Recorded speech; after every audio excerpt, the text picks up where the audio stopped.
Barbara Pfeifer McVey, and I was born here in Hayes. And when I was in elementary school, we moved to Ellis. So graduated from Ellis High School. And fortunately, I received a scholarship from the Ellis Teachers Association. And that enabled me to go to college.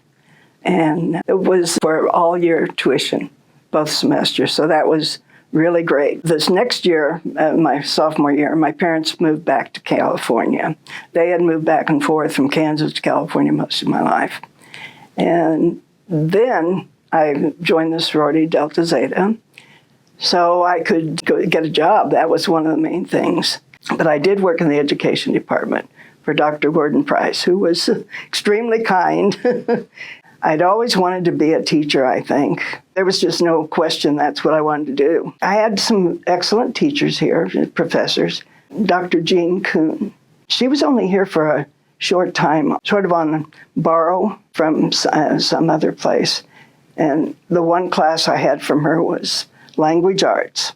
One of the things we had to do was go up to the chalkboard and write neatly, and she would appraise your writing on the chalkboard.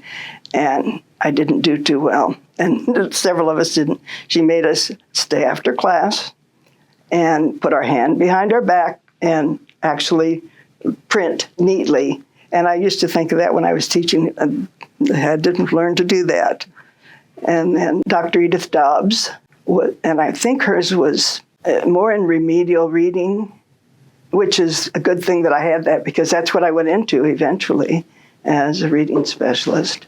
So she would have us do scenarios where she would give us something about a student who had to describe his problems, and then we had to come up with a plan and how to help this student. And that really was something that I put into practice later. I wanted to go to the largest town in Kansas, and Wichita filled that bill. So I started teaching there, and teachers were in high demand at that time. So we were almost wooed to come to the schools. They took us out to lunch the first day, and I can remember when we rented our apartment, because we were teachers, beginning didn't have money. We didn't have to pay the first month for phone bill, for anything. And I started as a first grade teacher. They had planned ahead, made sure that we had the best students, that they were not problem students, so to speak, so that we would have a good beginning. And the other teacher would always give me any dittos that she did, so that if I needed them, I would have them. And I had an very advanced principal. Dr. Ash knew that I was interested in the reading. And I said, oh, there's got to be an easier way to teach reading. I mean, it was so hard. It wasn't like student teaching where you had this master teacher who had planned everything for you. And the master teacher that I had at Lincoln Elementary here in Hayes was excellent. Eloise Miller was later the teacher of the year for the state. She was so good. So I was very surprised that it was that difficult to teach reading, because I thought I was more prepared than I was. But the principal said that there was a new reading program called the Initial Teaching Alphabet, known as ITA, and wanted to know if I was interested in it. And I said, sure. So they arranged for me and another more experienced teacher in the district to attend all the classes in Des Moines, Iowa. IBM Selectric gave us our own typewriters, and it had a round metal ball that was attached to the typewriter with the different orthography on it for the Initial Teaching Alphabet. And so every time you came to like the OE combination, it would be automatic. Most of the students really liked it. It took longer to teach because there were more letters of the alphabet, so to speak. You had the digraphs and then again the combined vowels. So that instead of, like the word mad was one that they would learn fairly early on, then you go to made. The students would usually have to go do the MA and try to figure, is that a short vowel or a long vowel, until they got to the E at the end. But in ITA, the E was combined with the A, so they knew right away it was the long vowel sound. So that was one of the benefits, but it took longer to teach because every letter of the vowel you would spend a week. I got married and moved to another school, to the other part of town. Now, traditionally in ITA, they transitioned into regular orthography the beginning of second grade. So the second grade teacher had agreed to go on with that. And so I only had 2 years of teaching ITA. And originally I thought it would be more. My husband was sent back to Vietnam.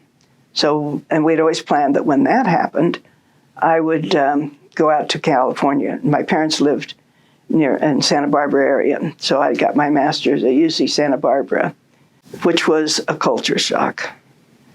It was 1970. And the first day I went on campus, I had on my hose and heels and the dress and the whole bit. And I got there and the only one in that attire. I'd learned to go buy some pantsuits and slacks. So I fit in with them. But I never quite fit in because the women were wearing muumuus with nothing else. The guys wore cut-off jeans with if they needed a belt, it was a rope. So, and when he returned from Vietnam, we moved to England, which was another interesting adventure. And I taught for the Department of Defense as a reading specialist because my master's was as a reading specialist. After 1 year of being at the base, it was closed down and we moved to another base. I would teach half day at the elementary and half day at the middle school as a reading specialist. And at that time I said, I'll never do middle school again, but I live to regret those words. I think the most interesting thing when we were in England was that as a result of my writing a letter to the department that took care of the Queen's Garden Party and how you were invited, you had to write a letter. We found out about it, and they had only so many tickets. So I wrote a letter saying that I could share that information with my students afterwards so they could get to know more about the country where they were all stationed. And as a result, we got to go to the Queen's Garden Party at Buckingham Palace. So that was the highlight of our time over there, our 4 years. And we came back 4 years later with 3 Scotty dogs and a 3-year-old daughter. So it was quite a time.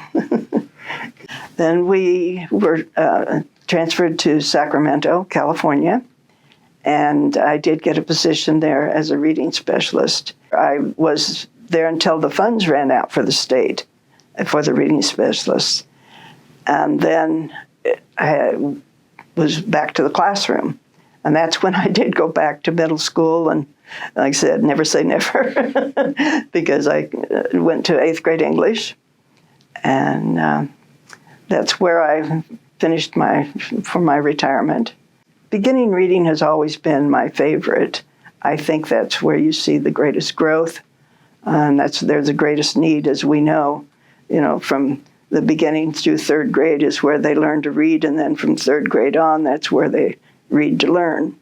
And that definitely proved true. So I still help with volunteer things to get the books to those younger children. Try to get them to their 15 to 20 minutes of reading at home, especially reading to another person or the dog, whatever, so that they are able to read fluently and then hopefully discuss it and talk about the pictures, the ideas that are behind the whole book. The illustrations, I think, are what really drew me into them more than anything. When we were little, I can remember the Daddy reading 50 famous fairy tales and all those unique and exotic drawings that went with it. And the Dick and Jane readers had very unique illustrations. Previously, the children's books had maybe one color to it, sometimes that orange or brown. They were not at all attractive. And later, when Scott Forsman Company developed it, they hired an illustrator, Eleanor Campbell, who did these illustrations with watercolors. And although she had no children of her own, she would go to her friends and take photos and then go home and paint from that. So that they were very unique. Later, the reproduction books of that no longer have that authentic illustration aspect of it, which is too bad because the originals are gorgeous. I started collecting kind of by accident.